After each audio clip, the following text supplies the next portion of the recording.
Mga balita sa labas ng bansa, trangkaso o influenza, pinakamalaking banta ngayon sa kalusugan sa buong mundo. At relasyon ng Turkey at Russia nanganganib ngayon. Itong mga globalita ni Edwin Eusebio. Inu-question ngayon ng presidente ng Turkey na si Recep Tayyip Erdogan ang hinaharap na relasyon sa pagitan ng Ankara at Moscow.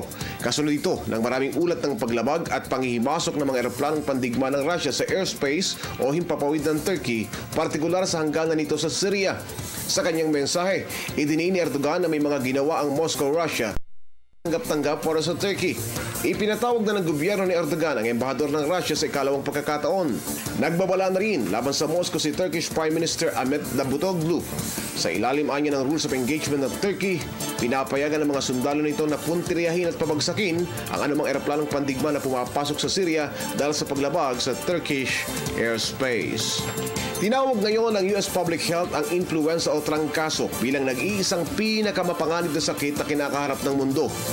Kahit pa noong mga unang taon pa lamang na malumanay pa ang epekto ng trangkaso sa tao, daan-daan na rin bilang ang mga namatay sa buong mundo bunsod ng naturang karamdaman.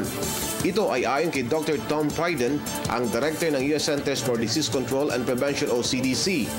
Ayon sa nabanggit na ahensya, mahigit sa 200,000 mga tao ang naospital mula sa mga komplikasyon dala ng trangkaso bawat taon sa Amerika pa lamang. Babala ng CDC, maaaring magdulot pa ng mas malalang komplikasyong karamdaman ng trangkaso. Payo ng mga eksperto, makakabuti ang anti-flu pang magkaroon ng resistensyang panlaban sa trangkaso. Bagamat nananatili ang flu pandemic bilang bangungot sa public health, sinabi ni Dr. Frieden na walang tigil ang pagsasaliksik upang malabanan ng outbreaks ng influenza. Ang pag-aaral na ito ay nalathala sa Journal of the American Medical Association. Para sa Telebisyon ng Bayan, Edwin Eusebio.